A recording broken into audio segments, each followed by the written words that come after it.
Good morning. I'd like to give you a brief tour of the digital maze game, just so you know the basic rules. If you Google the word MazeFire, you'll come right to our site, and if you click this All Mazes button, you can see there's a variety of games that you can play.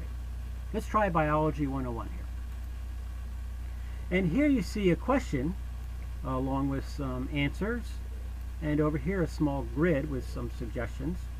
I'm going to close this. And the important thing here is that each box or room in the maze corresponds to a question. And so as we go from question to question, we will actually be going room by room through the maze. And what makes the digital maze different from a physical maze is that you navigate the digital maze by choosing the right bit of information to follow. That is, by choosing a correct answer. You don't actually have the option of choosing a physical direction. You have to choose an item of information. In this particular room, we have a question about a virus, and we have a tip, and we have an image of a virus with some DNA inside. So let's choose E, genetic material, which takes us to a new room, where we have a new question about chemical elements inside cells. And we have to choose a new answer, so what we are really doing here is navigating between bits of information. We're navigating through an information space where our information choices determine our path through the maze. We can choose any one of these 5 answers or bits of information. Let's try B. And we are now in a third location, a question about organelles. And if we keep choosing correctly, we keep getting closer to the maze exit. But here's the part that boggles people. No one tells you if you're going in the right direction through this information space or not. And of course we cannot tell you that.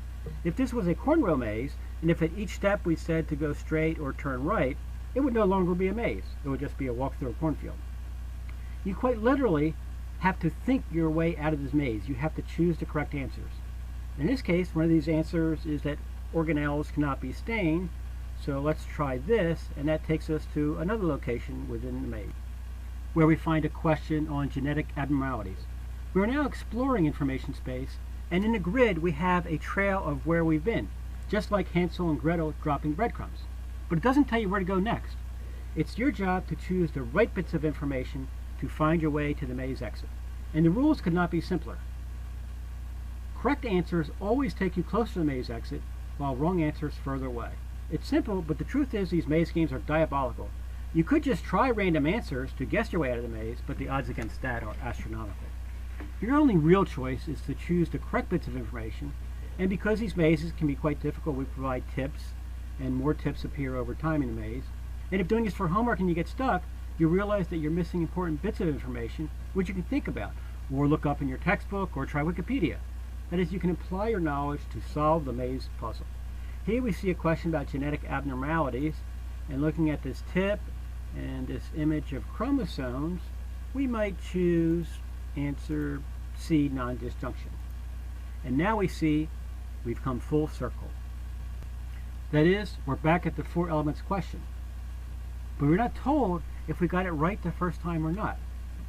This seems anti-pedagogical. Well, that's okay. In a real maze, you can make wrong turns. You can end up back at places you've been before, just like being lost in downtown Boston. You can drive around in circles. Let's try this again. We'll try B. We'll try organelles cannot be stained. We'll try non-disjunction of chromosomes. And just like in real life, going around in circles is not particularly helpful. But here it's okay, because your job is to find the right path. And we'll help with tips and suggested resources, but ultimately, you have to think about what you do and do not know. Also, it's really important to emphasize here that when you see a question again, you might have gotten it right the first time. You might have been sent back here from deeper in the maze. So if you're stuck in a loop, you have to think deeply about all your answers, and you have to question your assumptions. Well, this is it. These are the rules, what it's like to play the game. Here we have a tip that says that 2 of the elements inside cells are from the atmosphere. There'll be oxygen and nitrogen, and I know we're made of hydrocarbons, so I'm thinking B is probably right. And now we're back at the organelle question, and if we check this tip out, it says that L means small, so maybe we went wrong here. Maybe the correct answer is B, substructure of a cell. And this brings us to a brand new room in the maze with a new question.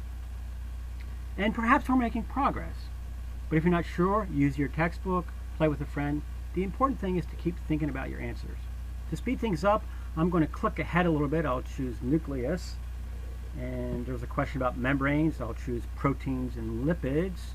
And we have a question, what animal cells have that plants don't? Maybe centrioles. And this brings us to a question about osmosis. And we see a couple of tips. The first is a navigational tip. We do try to help players. And the second is a tip about diffusion. Let's close this. You can always open them again.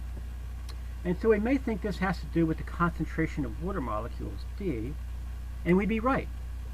This time we know we're right because we completed the maze, which is quite satisfying. Good job. What most people will do here is click to see the questions and answers, and this page has all of the information within the maze, all of the questions and answers. And what everyone does at the exit, some players get frustrated in the maze, but what everyone does at the exit is to look and see which answers they got right or wrong, often to their surprise. We also provide these explanations, which makes these powerful learning moments due both to your prior efforts within the maze and because of your heightened motivational state, which boosts synaptic learning processes. Well, there's a lot more to say about synaptic learning theory. Under the Inquiries tab, you can find some information. If we choose Test Prep and scroll down, we'll see the most important thing here, which is that students really like these games once they get the hang of it. You can see from the quotes that they find all sorts of value in playing our maze games.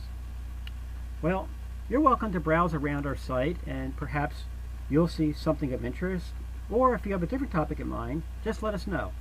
We'd be happy to make a demo maze for you. We just need 20 questions to start. Thanks.